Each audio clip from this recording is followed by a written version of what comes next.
la siguiente pregunta tiene que ver con el rol que usted jugó en ese periodo.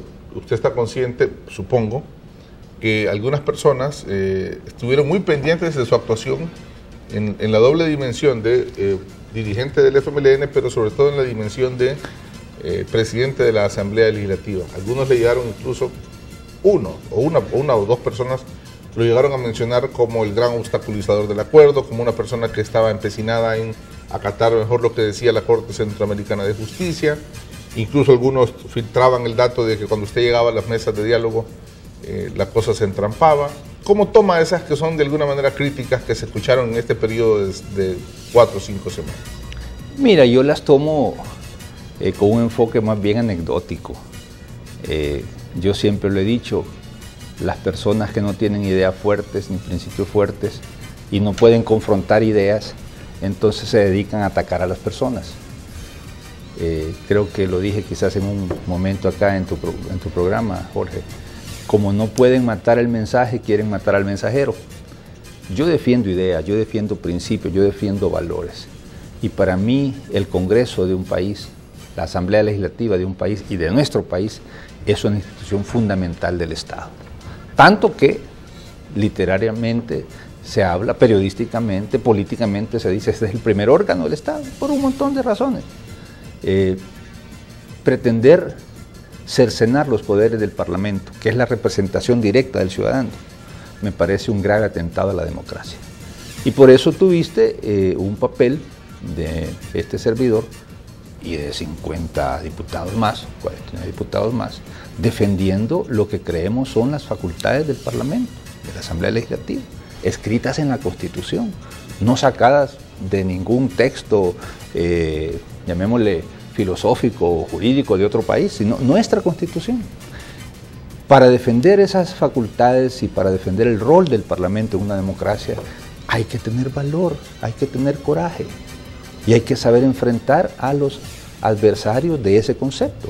Hay quienes creen que el gobierno de un país lo deben hacer los jueces. Pues tendrán derecho a pensarlo, pero nuestra Constitución no dice eso.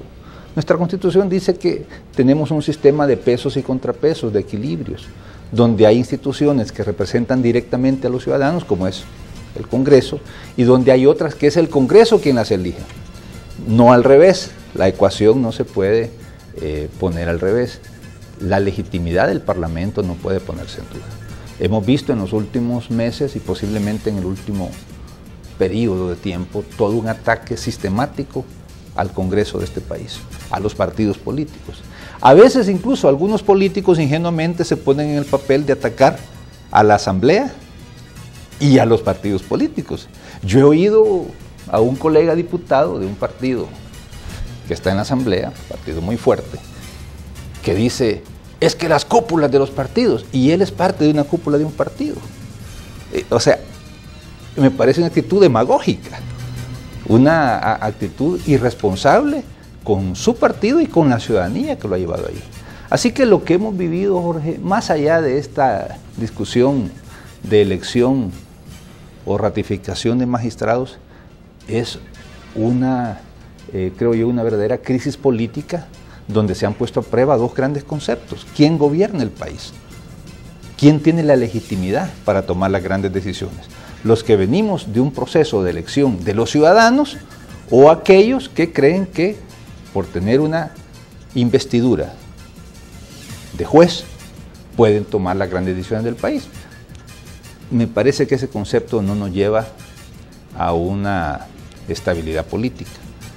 Los jueces y los sistemas de justicia tienen un rol clave en la democracia, pero no son y nunca serán los que puedan sustituir al gobierno de un país. Entendido el gobierno como los representantes que surgen de las elecciones de los ciudadanos, sean diputados, alcaldes, presidente de la República.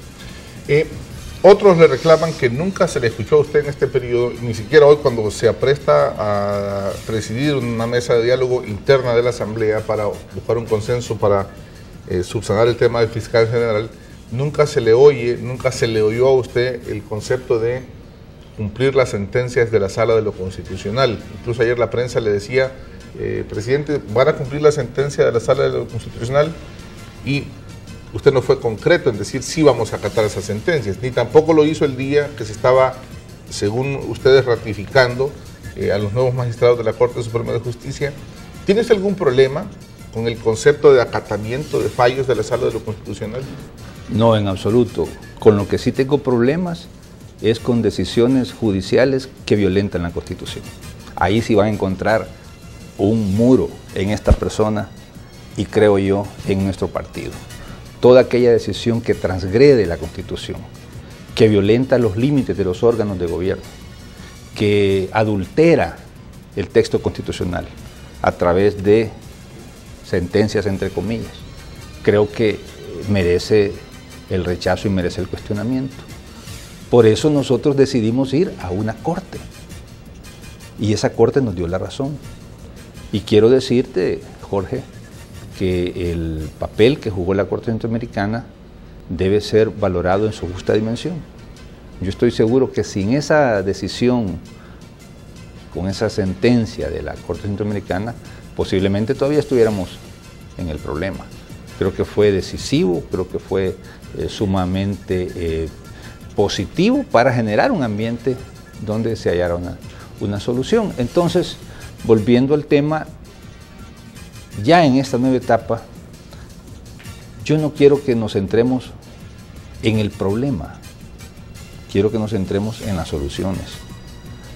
Porque si entramos en ese debate de una sentencia que para unos es válida y para la mayoría de la Asamblea no lo es, tan no lo es que ni siquiera ha sido admitida en la Asamblea, ni siquiera publicada en el Diario Oficial. Entonces, si nos centramos en eso, no vamos a llegar a una solución. Pero a ver, solo por saber... Busquemos entonces salidas. ¿Por qué podría no ser válida una sentencia en torno, por ejemplo, al tema del fiscal general de la República? ¿Qué elementos tiene usted para pensar que la sentencia no es válida? Mira, hay elementos de forma y de fondo. De forma porque se adoptó por un grupo de magistrados que constitucionalmente en ese momento no integraban una sala como la Constitución lo dice, desde la perspectiva de la Asamblea.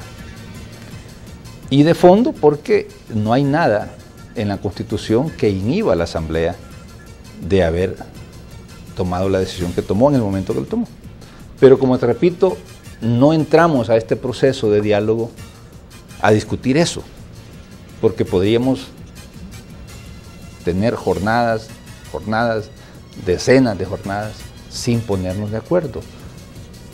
Es cierto que la problemática que se desata tiene un origen en decisiones de magistrados. Nosotros no estamos para complicar la situación del país, estamos para resolver los problemas que se derivan de esas decisiones. No voy a ponerme yo a juzgar entonces en este momento las extralimitaciones de tales decisiones. Más bien me voy a poner a pensar cómo salimos del atolladero en que ciertas personas han metido al país. O sea, vamos a ver el vaso medio lleno o medio vacío. Yo lo veo medio lleno.